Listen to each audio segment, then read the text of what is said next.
বিগত পর্বে আমরা শিখেছি উপপাদ্য 25, তো যেখানে আমরা জানতে পেরেছি যে বৃত্তের স্পর্শক এবং স্পর্শ বিন্দুগামী ব্যাসার্ধের মধ্যে আসলে 90 ডিগ্রি কোণের সম্পর্ক থাকে। পর্যায়ে আমরা শিখতে যাচ্ছি উপপাদ্য 26, যেখানে আমরা দুইটি স্পর্শকের মধ্যে কেমন সম্পর্ক সেটা জানবো। ওটা এডুকেশনের পক্ষ থেকে সবাইকে আবারও স্বাগতম। আমরা শিখছি উপপাদ্য 26। যেখানে এডুকেশনের পক্ষ থেকে সবাইকে আবারও স্বাগতম। আমরা শিখছি উপপাদ্য 26, যেখানে বলা হয়েছে যে যদি বহিস্থ কোনো বিন্দু থেকে বৃত্তে দুইটি স্পর্শক আঁকা হয়, তো আমরা আগে থেকেই জানি যে একটা বহিস্থ বিন্দু থেকে আসলে দুইটা স্পর্শক আঁকা যায়। এজন্য এখানে কিন্তু দুইটি কথাটা উল্লেখ করে লেখা আছে যে যদি বহিস্থ কোনো বিন্দু থেকে বৃত্তে দুইটি স্পর্শক আঁকা যায়, তাহলে ওই বহিস্থ বিন্দু থেকে ওই স্পর্শ বিন্দু দ্বয়ের দূরত্ব সমান। তো আমরা কেন বললাম না যে স্পর্শক দ্বয়ের দূরত্ব সমান? কারণ আসলে স্পর্শক একটি রেখা, আর আমরা এখানে যে দুইটি বিন্দুর কথা বলছি সেটা একটি হলো বহিস্থ বিন্দু, আরেকটি হলো স্পর্শ বিন্দু। তো এখানে দুইটি রেখাংশ তৈরি হয়, এজন্য আমরা স্পর্শকের কথা বলতে পারছি না, কারণ স্পর্শক কোনো আসলে রেখাংশ নয়, স্পর্শক একটি রেখা। তো দুটি রেখা সমান কিনা এটা আসলে কম্পেয়ার করা যায় না। তো আমরা বলতে পারি যে বহিস্থ বিন্দু থেকে স্পর্শ বিন্দুদের দূরত্ব সমান। তো এই মুহূর্তে আমরা প্রথমেই প্রেমিস অনুযায়ী একটা বৃত্ত কল্পনা করি, যে মনে করি এই হলো আমাদের বৃত্ত আর এই হলো বৃত্তের কেন্দ্র। বৃত্তের কেন্দ্র ধরে নিচ্ছে। এবার আমরা দুইটি স্পর্শক অঙ্কন করার চেষ্টা করব। তাহলে এই হলো একটি স্পর্শক, বা এই ধরে নিই আরেকটি স্পর্শক, এবং এই হলো আমাদের একটা বহিস্থ বিন্দু।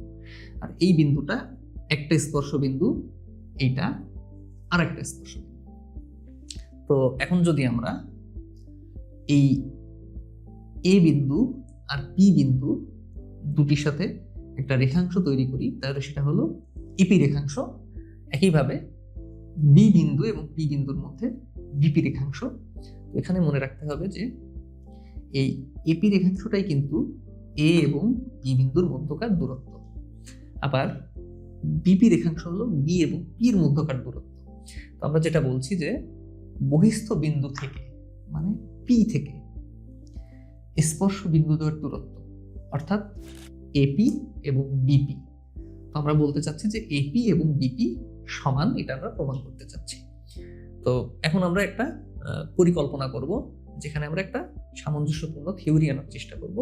এবং এখানে আমরা দেখতে পারি যে স্পর্শক নিয়ে আমরা একটাই থিওরি পর্যন্ত জানছি, সেটা হলো উপপাদ্য 25-এ, যে আমাদের যে কোনো স্পর্শক তার স্পর্শ বিন্দুগামী যে ব্যাসার্ধ তার সাথে আসলে লম্ব উৎপন্ন করে।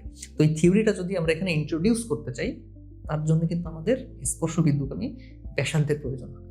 তো আমরা কি করব, ও কমা এ এবং ও কমা বি যোগ করে দেব, এবং এটা কিন্তু আমাদের অঙ্কনে লিখতে হবে যে ও কমা এ এবং ও কমা বি যোগ করি। তো এবং আমাদের এখানে কি প্রমাণ করলে, কি প্রমাণ করব যে ইপি এবং বিপি পরস্পর সমান। এবং আমরা জানি যে সব সময় দুইটি রেখাংশ যদি আমরা সমান প্রমাণ করতে চাই, তাহলে সেক্ষেত্রে আমরা সর্বসমতা ব্যবহার করতে পারি, বা সর্বসমতা সব থেকে বেস্ট থিওরি এই ক্ষেত্রে, যে কোনো ক্ষেত্রে দুইটি রেখাংশ সমান প্রমাণ করতে গেলে। বা অনেক ক্ষেত্রে এমন হয় যে দুইটি কোণ আমরা সমান প্রমাণ করতে চাই, সেখানেও সর্বসমতা ব্যবহার করি। তো এই জন্য আমরা সর্বসমতা থিওরিটা এখানে আনার জন্য আমরা ও কমা পিও যোগ করে দিব। কেন? কারণ ও কমা পি যোগ করে দিলে দুইটা ত্রিভুজ তৈরি হয়, এবং সর্বসমতা ত্রিভুজ নিয়ে কাজ করে। তো এখানে কিন্তু আরেকটা বিষয় আমাদের অঙ্কনে লিখতে হবে যে ও কমা পি যোগ করি। তো এখন আমরা আমাদের সর্বসমতার থিওরি ব্যবহার করে ইজিলি এখানে আমরা প্রমাণ করতে পারবো যে এপি এবং বিপি সমান। তো তার জন্য প্রথমে আমরা দুইটা ত্রিভুজের নাম লিখে নিই। এখানে একটা ত্রিভুজ হলো ত্রিভুজ ও এ পি, আর একটা ত্রিভুজ হলো ত্রিভুজ ও বিপি।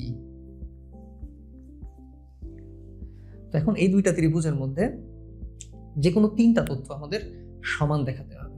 তো তো প্রথমে আমরা দেখছি যে ও এ এবং ও বি এরা সমান হবে, কারণ এরা একই বৃত্তের ব্যাসার্ধ। কারণ হিসেবে আমরা লিখব একই বৃত্তের ব্যাসার্ধ। তো এবার আমাদের আরেকটা তথ্য এখানে সমান দেখাতে হবে। তো আমরা কিন্তু সবাই জানি যে এই যে ব্যাসার্ধটা এর সাথে স্পর্শক 90 ডিগ্রি কোণ উৎপন্ন করছে। তো আমরা বলতে পারি ও এ পি এই যে কোণটা এবং ও বি পি এই যে কোণটা, এরা দুইজনই কিন্তু আসলে 90 ডিগ্রি করে। কেন? ওই যে স্পর্শ বিন্দুগামী ব্যাসার্ধের সাথে স্পর্শক লম্ব উৎপন্ন করে। আমরা বলতে পারি ও এ পি সমান সমান ও বি পি, এবং এখানে আমরা বলতে পারি যে স্পর্শ বিন্দুগামী ব্যাসার্ধের সাথে, আমরা একটু সংক্ষেপে লেখার চেষ্টা করব, স্পর্শক লম্ব উৎপন্ন করে। সংক্ষেপে আমরা যে কেন এই দুইটা কোণ সমান সেটা আমরা বোঝানোর চেষ্টা করলাম। তো এবার আরেকটা তথ্য আমাদের প্রয়োজন এই দুইটির পাশাপাশি।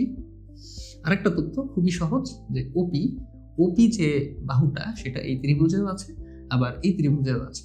আমরা বলতে পারি যে ওপি ইজ ইকুয়াল টু ওপি, মানে এই ত্রিভুজের ওপি এবং ওই ত্রিভুজের ওপি আসলে সমান। তো এটার কারণ হিসেবে আমরা বলবো যে সাধারণ বাহু।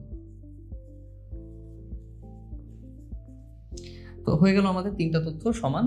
এখন আমরা বলতে পারি যে ত্রিভুজ এওপি আর ত্রিভুজ বিওপি এই যে দুইটা ত্রিভুজ তারা সর্বসম, এবং সর্বসম হলে কি হয় যে বাদ বাকি যে তিনটা তথ্য সেই তিনটা তথ্য সমান হয়। অর্থাৎ এখন আমরা বলতে পারি অতএব যে এপি সমান সমান পিপি। তো এভাবে আমরা খুব সহজে প্রমাণ করতে পারি যে বহিস্থ কোনো বিন্দু পি থেকে স্পর্শ বিন্দু এ এবং বি এরা সমদূরবর্তী। তো আশা করি সবাই আমরা বুঝতে পেরেছি যে কিভাবে দুইটি স্পর্শকের সাথে বৃত্তের সম্পর্ক থাকে। তো এই পর্যায়ে যদি কারো কোনো সমস্যা থেকে থাকে তাহলে আমরা কমেন্টে তার উত্তরগুলো আমাদের পোস্ট করলে আমরা কিন্তু সেগুলো বলার চেষ্টা করব। তো ধন্যবাদ সকলকে, দেখা হবে আগামী ভিডিও।